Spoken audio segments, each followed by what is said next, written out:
Hello there, welcome to HFY Sci-Fi Galaxy, where humans face the unknown, outsmart the impossible, and turn every test into victory. So sit back and let the story begin. They mocked the human student until the Deathworlder survivor inside him woke up. The shuttle smelled like recycled air and something faintly chemical, the kind of smell that meant a long journey in a small space. Darren Rowe sat near the back with his bag between his feet and watched the station grow larger through the porthole. Vol crossing, big, gray, turning slowly against the dark. He had seen pictures. Pictures never got the scale right. There were 11 other passengers on the shuttle. None of them were human. A few had looked at him when he boarded, not with hostility, just that particular kind of look that meant they were filing him somewhere in their heads under unexpected or out of place. He was used to it. He looked out the window and let them file. The Solin Institute occupied the upper residential ring of the station. It had been running for 300 years before Earth even joined the Galactic Union. The hallways were wide enough for species twice his size. The ceilings were high. The lighting shifted color by section, tuned to the preferences of whoever lived nearby. Near the human residential block, it was warm white. It felt almost kind. Orientation was held in a large open hall on the second level. About 60 students gathered in loose clusters by species. Darren stood near the edge of the room with his bag still on his shoulder. He was watching the exits the way his father had taught him, not out of fear, just habit. The orientation leader was a Tavari named Solace. Tall, gray-blue scaled, the kind of posture that came from growing up in a culture that rewarded it. He moved through the crowd with easy authority, calling out names, directing students to their assigned groups. When he reached Darren, he paused. He looked at the name on his list, then at Darren, then back at the list. Human, he said, not unkindly, just stating it. Darren Rowe, Xenobiology track. He tilted his head. Light schedule for a first year. Are human students given modified coursework? The question was loud enough that several nearby students heard it. A few Tavari near Solace made a low sound that translated roughly as amusement. Darren said, no. Same schedule as everyone else. Solace nodded slowly. Good. Though I imagine the physical conditioning requirements will need adjusting. Human bone density is what, roughly 60% of Tavari standard. He said the way someone might mention rain. Factual. Casual. Not particularly interested in the answer. More quiet sound from the group nearby. Darren smiled. Not the kind of smile that agreed. Not the kind that pushed back either. Just a smile that said he had heard the comment and was choosing what to do with it. What he chose was to say nothing. Solace moved on. Ren O'Dale was assigned the room directly across the corridor from Darren's. She was Kef, smaller than most species at the Institute, with copper-brown fur and careful eyes that took in a lot without giving much back. She nodded at him when she saw him in the hallway. He nodded back. That was the whole first conversation, but she noticed things. She noticed that he put his bag by the door rather than the closet. She noticed that when he entered the common room for the first time, he stood still for about 3 seconds before picking a seat, and that the seat he picked had a clear view of the main entrance. She noticed that he ate quickly and without complaint when the food dispenser gave him something clearly calibrated for a different species' taste preferences. He just ate it and moved on. She filed these things away without knowing exactly why. The first xenobiology lecture was the next morning. Professor Vaughn was ancient by any species standard, 8-limbed, slow-moving, with the particular stillness of someone who had stopped needing to prove anything about 4 centuries ago. He started the class not with an introduction, but with a question. Define a death world, he said, and explain why the classification matters for xenobiological study. Several students answered. They gave textbook definitions. Vaughn listened without reacting. Then he looked at Darren. Darren said, a death world is any planet where the baseline environmental conditions actively select against survival without adaptation. High gravity, hostile atmosphere, extreme temperature variance, aggressive native fauna. The classification matters because life that evolves on a death world develops different survival strategies than life from stable environments. Studying those strategies tells you more about biological resilience than studying stable world species ever could. He paused, then added, Earth qualifies under 4 of the 7 standard classification criteria. The room was quiet for a moment. Vaughn looked at him, not with surprise exactly, with something more like recognition. He held the look for 2 seconds, then turned back to the board and continued the lecture. Solace, 2 rows over, had his stylus pressed flat against his desk. His posture had changed slightly. Darren noticed. He did not react to that either. That night, he found the observation deck on the 3rd level. It was empty. The viewport ran the full length of the room, and the stars beyond were the kind of thing that made thoughts go quiet. He sat on the floor with his back against the wall rather than using the seating designed for species with different body shapes. He heard footsteps and looked up. Ren stood in the doorway. She looked at him, then at the stars, then at him again. "Company?" she asked. "Sure," he said. She sat down a few meters away. They were quiet for a long time. The station turned slowly and the stars shifted by degrees. "Where are you from?" she asked. Eventually, he named a region. "Northern Zone. Post-collapse territory." She had no context for it. "It's cold," he said. "Very cold, most of the year." She nodded and did not push further. He did not offer anything more. Not yet. The simulation chamber on level 4 smelled like wet soil and something green. Darren stepped through the entry gate and felt the air change around him. Warmer, heavier. The Institute's biome module could run 40 different environment types. Today's setting was mid-density forest, moderate humidity, overcast sky above a projected canopy. For most of the alien students, it was an unfamiliar setting. For Darren, it felt something close to home. The exercise was straightforward on paper. 6 teams of 5.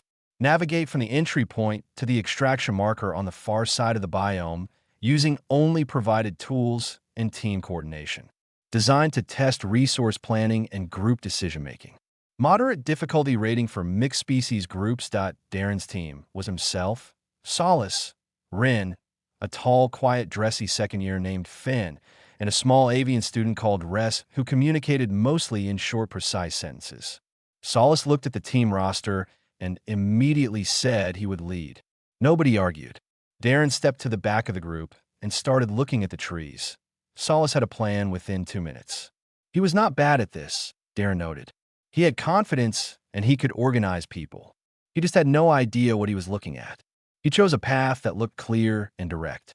Darren could see from where he stood that the ground on that path was soft and dark in a way that meant water underneath. Not dangerous, just slow. They would sink with each step and waste energy. That he did not say anything. He positioned himself on the right side of the group and started walking at a slight angle. The others followed the path. He drifted naturally to a firmer ridge running parallel.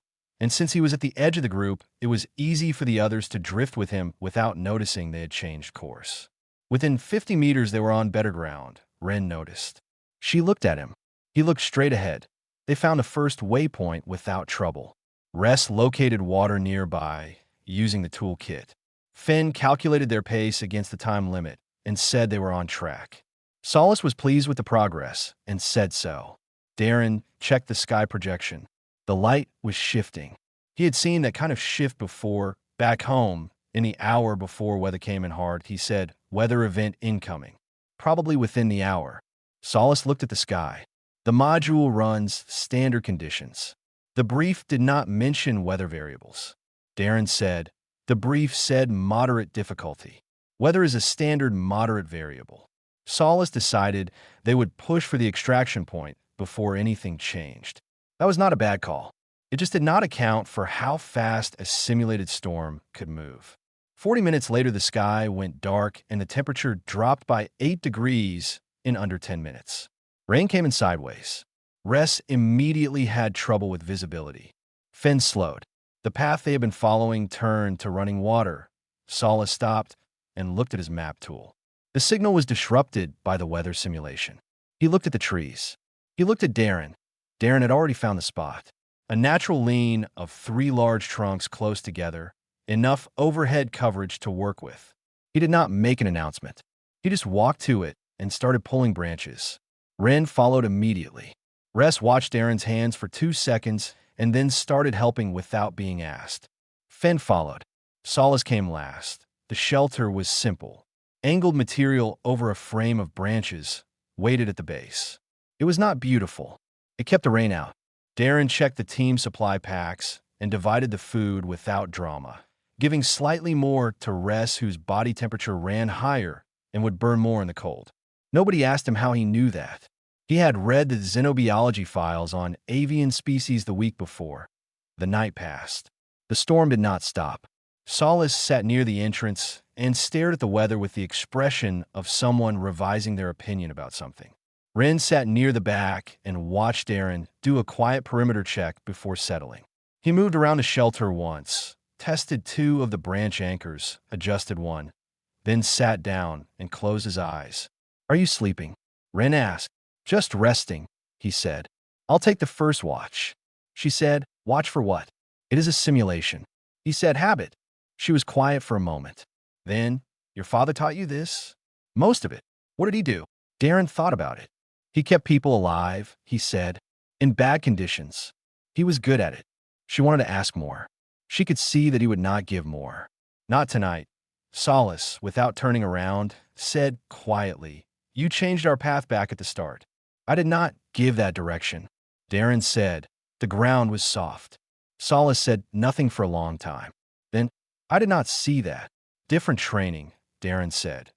That was all either of them said about it. When morning came, the storm cleared, and the extraction marker was 20 minutes away. They reached it with time to spare. The module instructor noted their overnight survival without comment, but Darren saw the small mark she made in her register when she looked at the shelter. Outside the chamber, back in the corridor, Solace stopped beside Darren. He stood there for a moment like he was deciding how to arrange a sentence. "You performed adequately," he said. Darren said, "Thanks." He meant it, and Solace knew he meant it, and that somehow made it harder to dismiss than sarcasm would have been.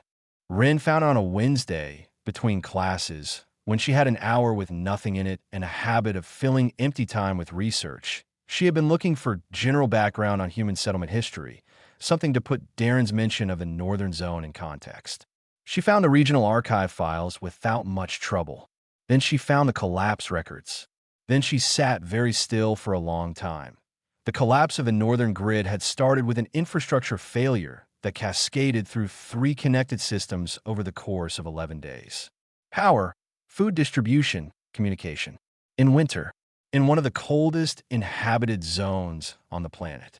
The Galactic Union did not have a standard classification for what happened next, because the Union had not been watching Earth closely enough at the time to document it properly. Local records described it plainly. Large portions of the population in affected zones had not survived the first 2 years. Survivors had rebuilt, or moved, or both. Some stayed in the collapse zones because they had nowhere else to go, or because they knew the land and believed they could outlast it. A subclassification note in one of the Union's later Earth assessment reports flagged these zones as secondary Deathworld conditions, not because of natural predators or atmospheric issues, because of what the environment demanded of the people who stayed. Ren read the survival rate figures twice. She was good at numbers. She understood them. She sat with what they meant. She found Darren in the library after his afternoon lecture.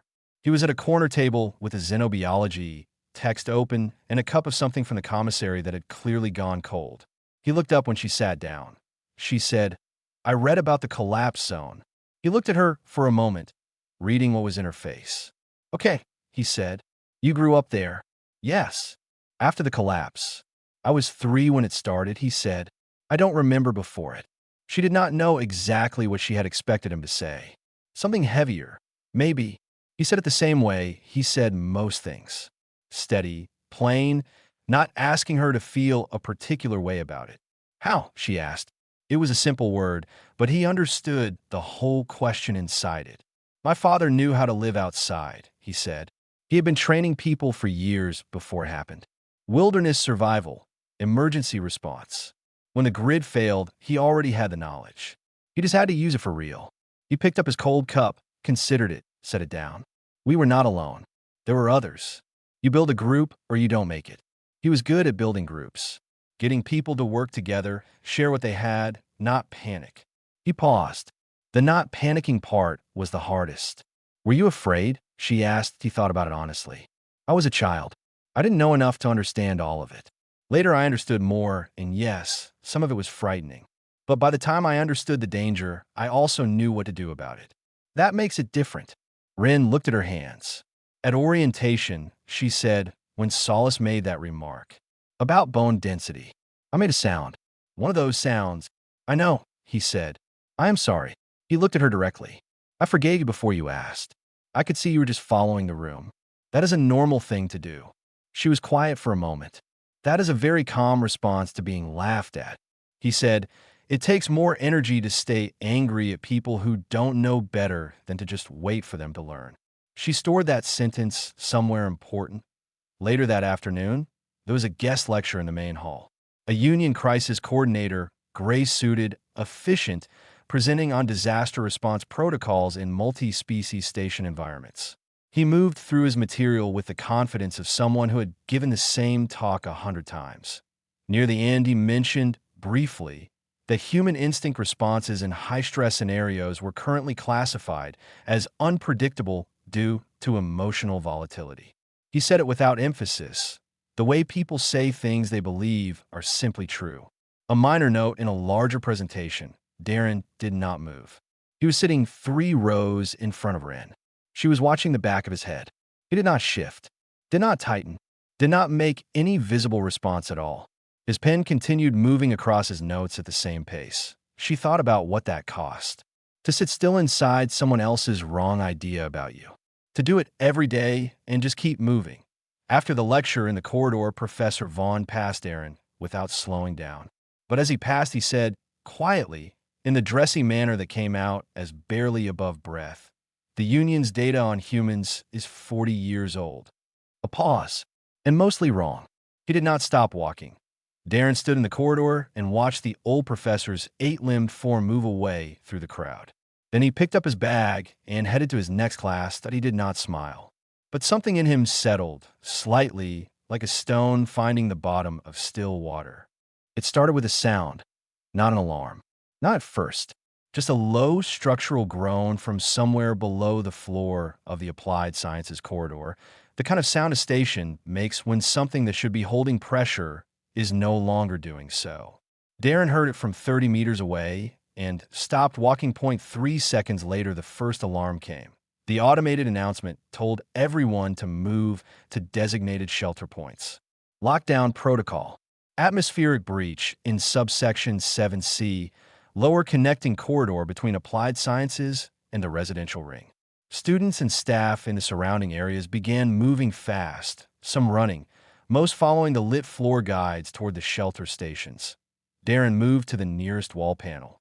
These were posted at every junction, station maps for emergencies, the kind that most people never looked at because emergencies were supposed to be someone else's problem. He looked at it now. He looked at it the way his father had taught him to look at things in a crisis, like the answer was already there, and he just needed to find it. That subsection 7C was sealed. The automated system had closed the blast doors at both ends. Inside that section, according to the layout, there was a 20-meter stretch of corridor. There was also, according to the maintenance diagram in the lower corner of the map, a pipe access crawl space running parallel to it, used for environmental system maintenance. Not flagged as a personnel route. Too small for most species on the station. The crawl space connected to the sealed section through 2 access hatches. One at each end.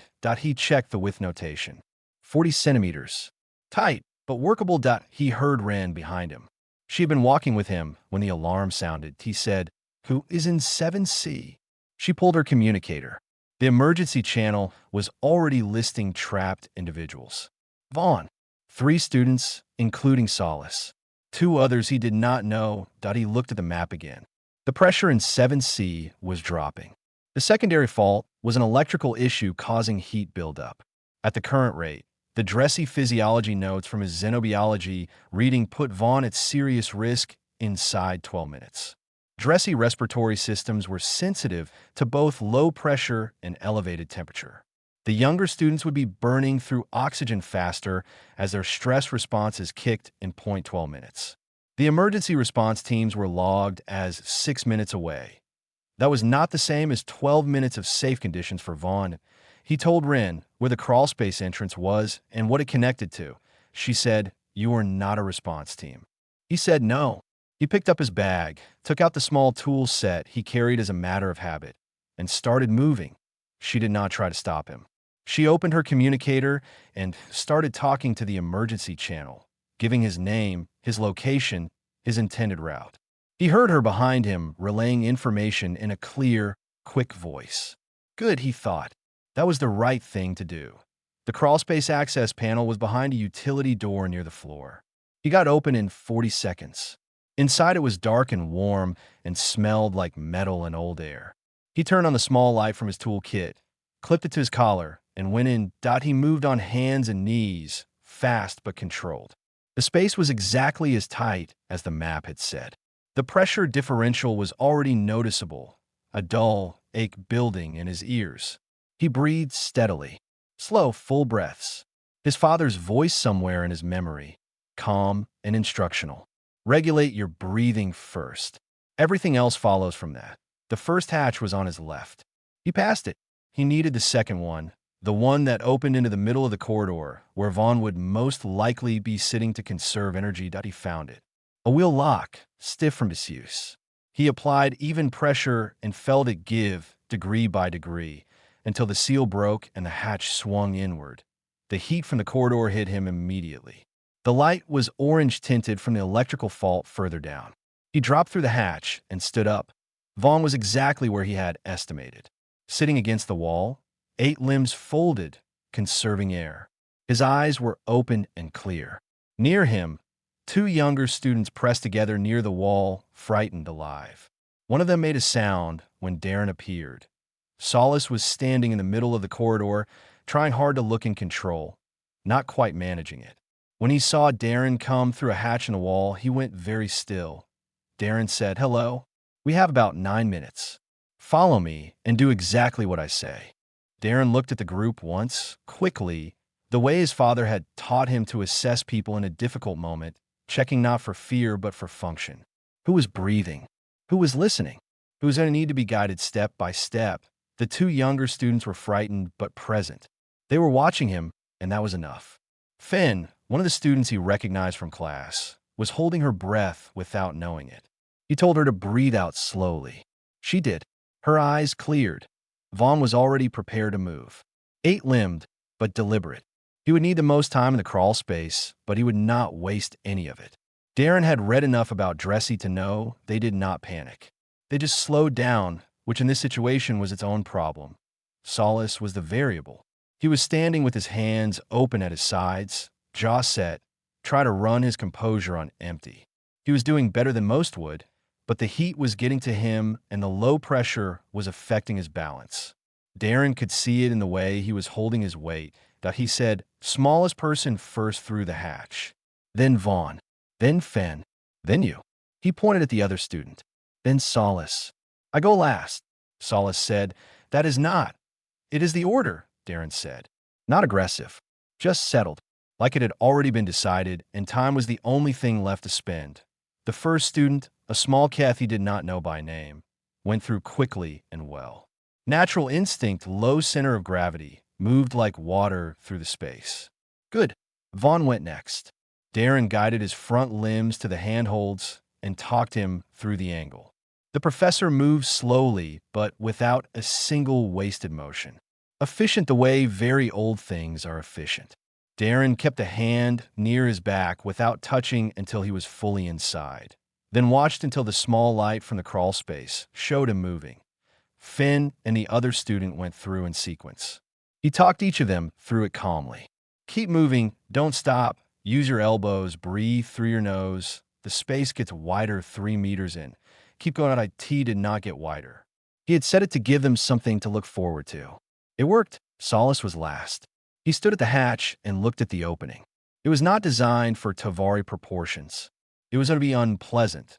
Darren said, "Arms first, turn your shoulders, exhale when you push through. I'll guide from behind." Solace looked at him. You said you go last. I am last. You're going now. Move. Solace went in. He was too large for the space to be comfortable, too rigid with tension to move smoothly. He stopped twice. The first time Darren said, left shoulder down, turn your head right. The second time he pressed one hand between Solace's shoulder blades. Not hard, just present, a physical reminder that forward was still possible. At some point in the middle of the dark passage, Solace said, breathing harder than he should have been, how are you not afraid right now? Darren said, I am afraid. A pause. They kept moving. Solace said, it does not seem like it. Darren said, being afraid and knowing what to do are not the same thing. You can have both. Keep your left arm moving forward. They came through the outer hatch at the far end of the maintenance corridor with 1 minute and 40 seconds before the emergency team cut through the primary blast door at the section entrance. Darren came out last, straightened, and let himself breathe hard for the first time. The air in the outer corridor felt cold by comparison. He put his hands on his knees for 5 seconds. Just 5. Then he stood up. The emergency medics arrived in a rush, moving past the group into the sealed section to verify it was clear. One of them stopped and looked at the 6 people standing in a maintenance corridor, then looked at the hatch they had come from. She said something in her own language that her translator did not fully convert. The partial translation read, not a marked exit. Darren said, it was marked on the map. She looked at him for a moment. Then she moved on. Ren was further down the corridor where the response perimeter started. When she saw them, she did not run. She walked quickly, which for Ren meant something. She put her hand on Darren's arm in the way Keth showed relief. He nodded. Vaughn was helped to a seat nearby. The medics checked him. He was fine. He watched Darren across the corridor with the stillness of someone composing a thought they might never say out loud. Then he gave one small, deliberate nod, the kind that came from somewhere very deep. Solace sat down on the floor. Not because he was injured, just because his legs decided it was time. He sat there with his back against the wall and said nothing for a while. His hands were shaking slightly. Eventually, he looked up at Darren and said, I did not know. Darren looked at him. Most people don't. He said it without any edge. Just the plain fact of it. The way a person names a weather pattern or a terrain type. Here's the thing. Now you know it. Ren stood beside Darren. Together, they watched the medics work. The corridor smelled like metal and heat and the specific kind of air that a crisis leaves behind when it decides to be over. 3 days passed. The station ran its normal rotations. Students went to class. The common rooms filled and emptied at the usual times. On the surface, the institute looked the same. But Darren noticed the difference the way he noticed most things. In small details. In the spaces between actions, people looked at him differently. Not all of them, and none of them with anything dramatic. It was subtler than that. A slight pause before someone moved past him in the corridor. The way a path adjusts for something that used to seem smaller than it was. A few students he had never spoken to nodded at him when they passed. He nodded back and kept walking. In xenobiology, Professor Vaughn returned to class on the second day. He walked in, settled his 8-limbed frame into his teaching position, and began the lecture without mentioning anything that had happened. Halfway through, he asked Darren a question about pressure adaptation in low-atmosphere species, a harder question than usual, phrased in a way that required a detailed answer. Darren gave it. Vaughn moved on without comment. That was the whole exchange. But 2 of the students near Darren shifted slightly in their seats after the answer, and one of them started taking more notes than they had before. Rin noticed all of it and said nothing because she understood that naming it out loud would make it smaller than on the 3rd day. Solace came to find him. He came into the common area without his usual group. He looked around, found Darren at a corner table with a book open, and walked over. He sat down across from him without asking. Darren looked up and waited. Solace said, I read the full classification report on Earth. Not the summary version. The actual Union field documentation. Darren closed his book partway. I had read the category listing before, Solace said. Deathworld Class 3. I knew the words. I did not understand what was described inside them. He was choosing his words with more care than usual. The atmospheric data alone. The temperature ranges. the predator density in the early historical record. A pause. And then the collapse zones are listed separately as a secondary event. On top of all of it, he went quiet for a moment. I do not know how your species exists the way it does, he said. I mean that plainly. I have read the data, and I still do not fully understand it. Darren thought about the question seriously, the way it deserved. He said, we exist the way we do because we had to. The planet asked hard questions for a very long time. We had to find answers or stop existing. Then we built ships and left. He turned his cup in his hands. But the answers don't go away when the questions stop. They stay in you. They become part of how you move through the world. Solace was quiet. Then he said, I owe you more than an apology. Darren said, buy me something from the commissary. Something that actually tastes like food. Every coffee I have had on this station is terrible. Solace looked at him for a moment. A small sound came from him that was the closest to Vari expression he had for a laugh. Not contemptuous, not performed. Just genuine and brief. Surprised out of him, he stood, went to the commissary panel, and came back with 2 cups. He set one in front of Darren without ceremony and sat back down. It was still not good coffee. But it was given with different hands than the ones that had made the joke at orientation, and Darren knew the difference between those 2 things. Later that afternoon, he and Ren walked together to Vaughn's office. The professor had left them each a formal note requesting their presence. Inside, his office was dense with objects collected across what appeared to be several centuries of academic life. He did not greet them with words. He handed them each a printed document that IT was a recommendation to the Institute Board for Darren's early entry into the Advanced Crisis Response elective, usually restricted to second-year students. The language was formal and detailed and cited specific observed competencies. It was the most words Vaughn had ever used in Darren's presence. Vaughn himself said nothing. He turned back to his desk. They understood this was the end of the meeting in the hallway outside. Ren read the document again and said he wrote 4 pages. Darren said, he is dressy. That is a lot. She laughed. He folded the document carefully and put it in his bag. Director Caritha's summons came the next morning. Her office was high in the station ring, viewport looking out at the slow drift of the crossing traffic outside. She sat across from him at a desk with no objects on it and looked at him with the direct attention of someone who had spent a long time making decisions about people. She said, why did you not wait for the response teams? Darren said, Professor Vaughn is 800 years old. Dressy respiratory systems are sensitive to pressure change and elevated heat. At the rate the section was deteriorating, 9 minutes was not a safe margin for him. She said, you calculated that before you went in. Before I opened the panel, he said. She studied him. The union's current assessment lists human crisis response as unreliable, high emotional volatility, unpredictable decision-making under pressure. Darren did not respond to this. He waited. She said, I'm going to file a formal recommendation that the assessment be reviewed. She said it the way she said everything, evenly, as a statement of action already decided. That was all. That evening, the observation deck held 3 people. Ren was already there when Darren arrived. And Solace was there too, standing slightly apart from her near the far end of the viewport, looking out at the stars. No one had invited him. He had simply come. Darren sat down in his usual place on the floor. Ren was already seated nearby. Solace stayed standing, which was how Davari were most comfortable when thinking. None of them spoke for a long time. The stars moved with the station's slow turn. The crossing traffic passed in distant points of light. The quiet was the comfortable kind, the kind that does not need to be filled. Darren thought about his father. About a particular morning in the collapse zone winter when he was 9 years old and the temperature had dropped so far that the air hurt to breathe, and they had walked 6 hours to reach a supply cache that might or might not still be there.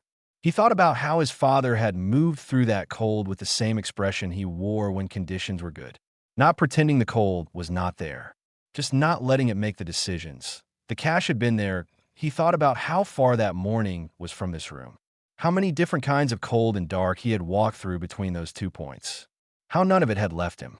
How all of it had come with him quietly and sat behind his eyes and kept him breathing steady when the pressure dropped and the corridor filled with heat, and 5 people needed someone to know what to do. He did not say any of this. There was no need.